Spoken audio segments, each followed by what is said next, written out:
Okay, the question is, how are you able to function in those early days when everything felt so heavy? And did people step in to carry what you couldn't?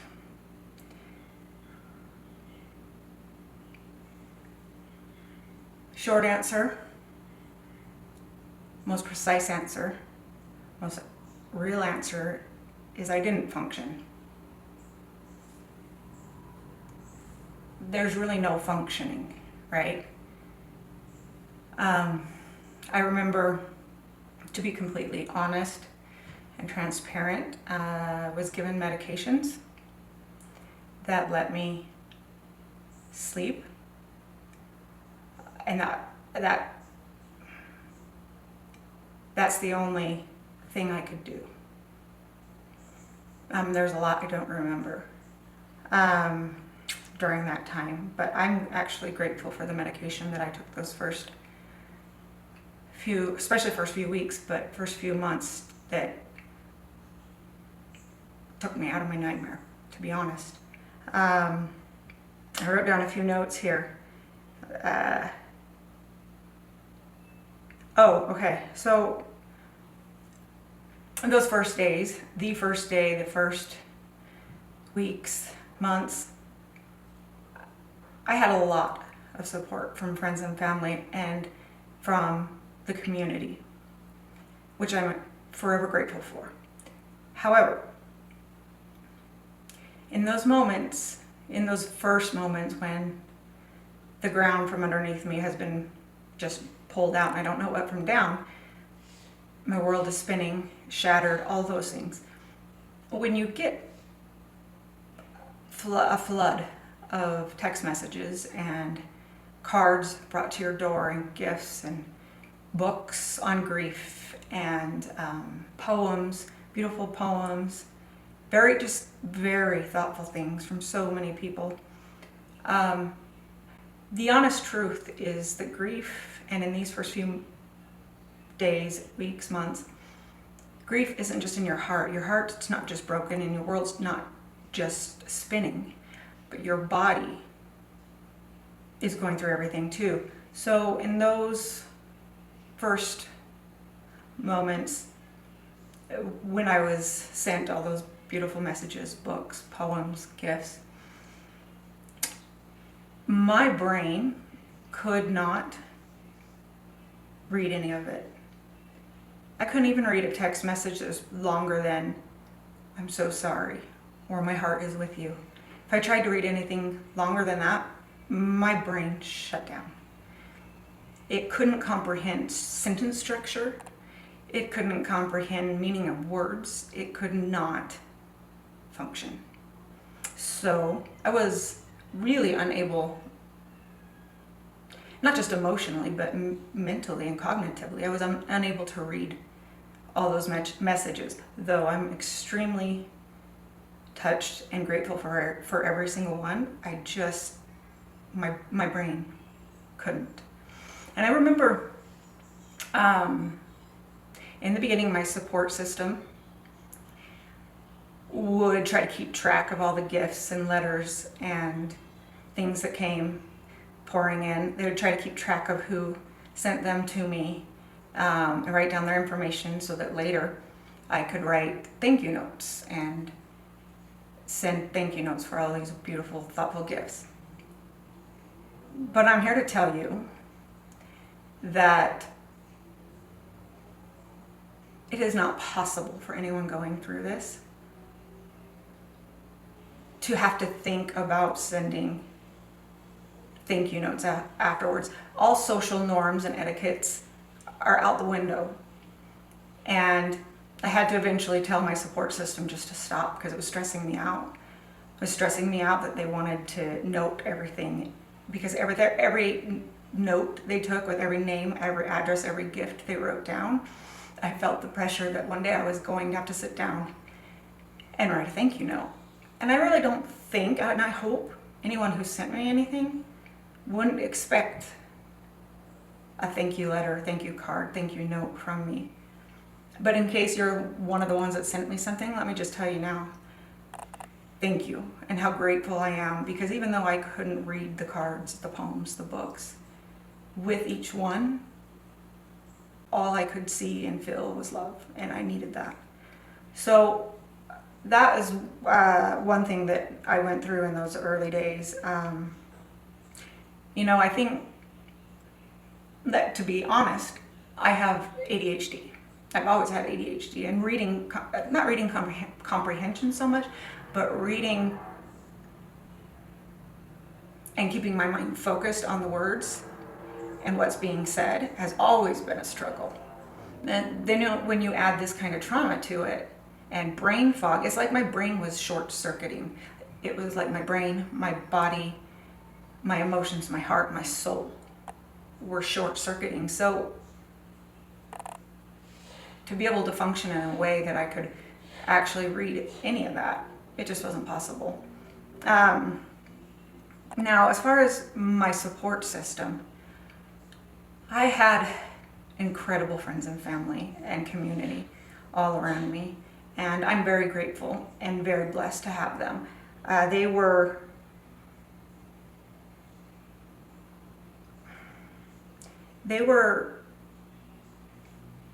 There's not words to explain.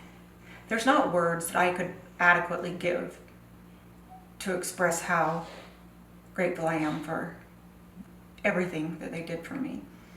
They immediately just took over.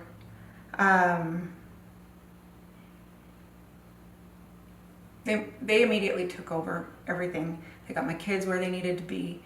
It was in the summer, so I think they took care of registrations for my kids, just absolutely anything and everything that kept my family functioning, rolling, they did. And I really appreciate that, because I wouldn't have been able to do it without them. Let's see.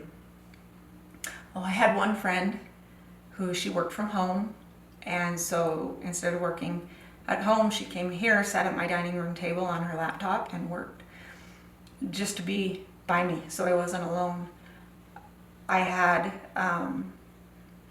or for instance, when people would come to my door, because this is actually one of the things that stressed me out so much, is because I had a lot of people just showing up at my door and ringing my doorbell, or knocking on my door to drop off gifts, condolences, to see how I was doing, and I just could not face anyone. I couldn't see anyone. I couldn't be put in that social pressure to have small talk with someone, to have to explain over and over again where my heart was. I couldn't. And so this sweet friend, she was like my bulldog. My bulldog's the wrong word, but my intermediate, like, she was my middleman. She went to the door. She'd always answer the door and find out who it was, what they were there for, and if she felt like it was something that didn't even need to be brought to my attention, she wouldn't. And if she thought it might, she would kindly ask them, hold on a second, let me go talk to Melanie, and she would relay any message or question, and I really needed that. So if you are a support person for someone who's grieving, be her. Be her. Understand that your person cannot be expected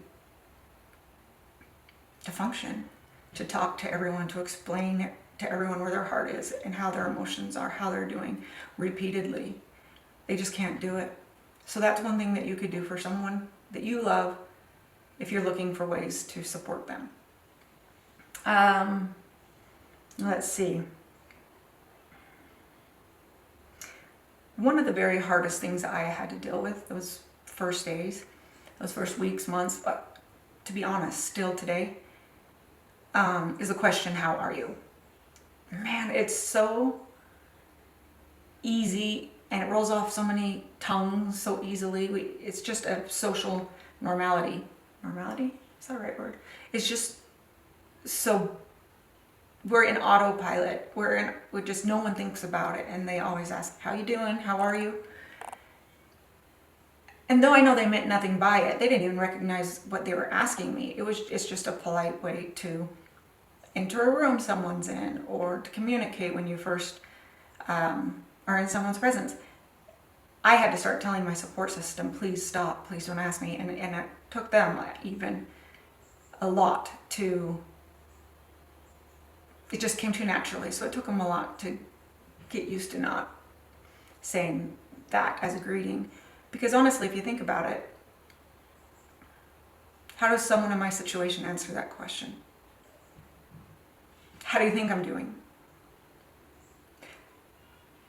Do you really want me to tell you how I'm doing? Do you really want to hear the depths of my pain and heartbreak?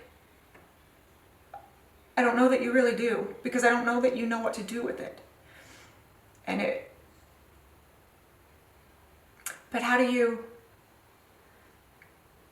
I couldn't anyway, bring myself to say, I'm good, how are you? Or I'm doing well, how are you doing? You know, any of those quick responses that also roll off the tongue. I couldn't force myself to do it. And I think I likened this one time to, if someone were to just punch you straight in the face, square in the nose, break your nose, whatever, and you weren't expecting it, and then turn around and say, how you doing? How are you? You wouldn't, your head would be spinning. You wouldn't know what was going on, why that just happened, how that just happened. You wouldn't know up and down. You wouldn't be able to answer that question. Now that explanation doesn't even scratch the surface of someone who's lost a child who's then asked that question, but that's the best analogy I can come up with for now. So if you're someone that's supporting or loving someone in my situation that has recently lost a child, just be aware how every word, every question has a new meaning in that person's life and cuts them in a different way, enters their heart in a completely different way.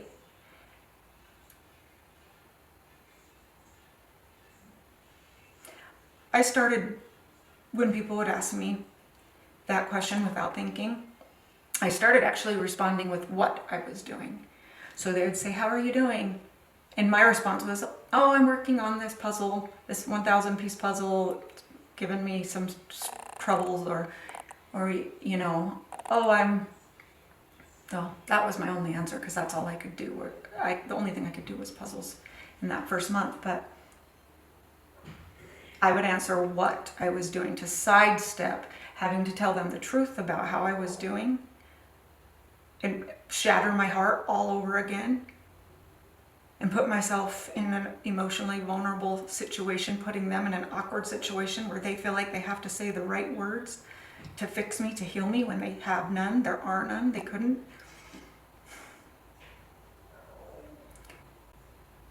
And so that I could still be true to myself and not respond, fine, I'm fine, or doing the best I can, or hanging in there. None of those were true. So I couldn't do those. I couldn't say that. And so that was my way around it, is to just respond with what I'm doing. I think that's my best answer right now for those early days.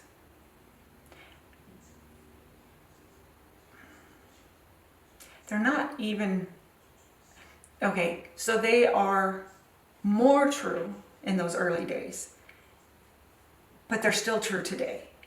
I still struggle with my brain fog. I still struggle with my ability to read long text messages, or respond to text messages, or respond to any inquiry of how I'm doing, even though I need those even though I need those inquiries, because I need to know and feel that people love me and feel my pain, but I freeze. The brain fog is a real struggle for me still. So that's not just the early days, but it was definitely so more. It was definitely so much more difficult in the beginning.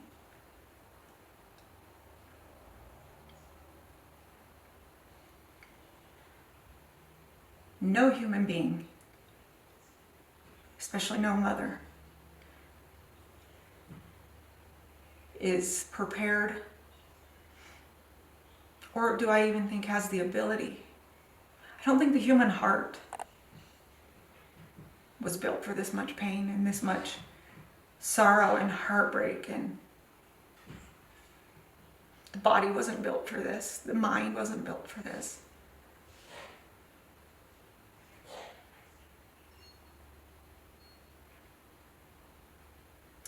You know, I used to get angry. Angry is the wrong word. No, angry is the right word. It would hurt when people immediately started saying, she's in a better place. First of all, there's no better place. There is zero better place than in my arms, than next to me, in my home. There's no better place. I'm better with it now, but in the beginning when people would say to me, she's with Jesus now, or even give me artwork of her with Jesus, so beautiful, oh, it made me so angry. I didn't want her to be there. I wanted her to be with me. Sorry, I'm shaking. I wanted her to be with me. Her being with Jesus was no comfort. It didn't bring me comfort. It made me mad. She shouldn't be. She should be here. So that's not helpful when people say that. Or to say, God has a plan. Well, I don't know what that plan is. And I don't understand how there could be a plan that doesn't give her a full life and that takes her from me. So I don't want to hear about any plan. We're saying that this will make me stronger. I don't want to be stronger. I was okay how I was. If this is what it took to make me stronger, then keep me weak. That's another one. Oh, there's so many. Oh. And this one makes me mad. This one hurts, cuts to the core, and I know it's with good intention. I know. Anyone who says this, their intention is to heal or to comfort you, but it is, I'm telling you now, not comforting. When people tell me, Macy wouldn't want you to be sad. Macy wouldn't want you to be suffering. Do you know what that says to me? All I hear? Because I am sad, because I am broken, because I am suffering. So when you tell me that Macy wouldn't want me to, what you're saying is, you're disappointing Macy. Like, how could you say that to a grieving mother? And I know no one's actually purposely saying that, but if you were to restructure that sentence, I don't think anybody would come to me and say, you know, you're really disappointing Macy by being sad. You're really hurting your daughter that just passed by being sad. Then laying all this guilt on me because I feel these feelings. They're real. I'm broken. I'm destroyed. I'm devastated. And I have to feel them. I have to feel those emotions because that's what my heart's going through and my soul's going through. But you're telling me that that disappoints my daughter, and then I feel guilt. Then I might be disappointed. My baby girl. So please don't say that, even though I know your heart's in the right place, and I don't have an alternative of what you can say to them, but just know you don't have to say anything. You don't have to say anything as far as some wisdom words that are going to make them feel better, because there are no words. Nothing you say,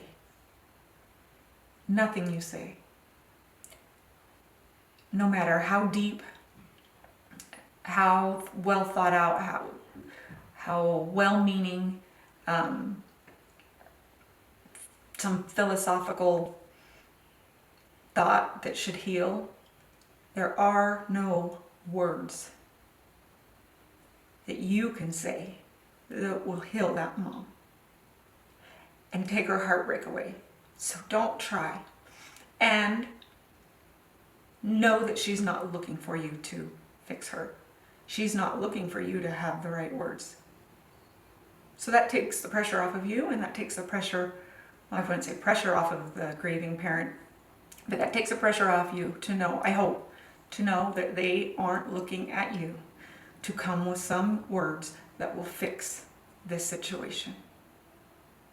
You just need to hear them, to sit in silence with them, to let them feel loved and supported. And you don't have to come up with any great words. Okay. I think that's what I've got for today.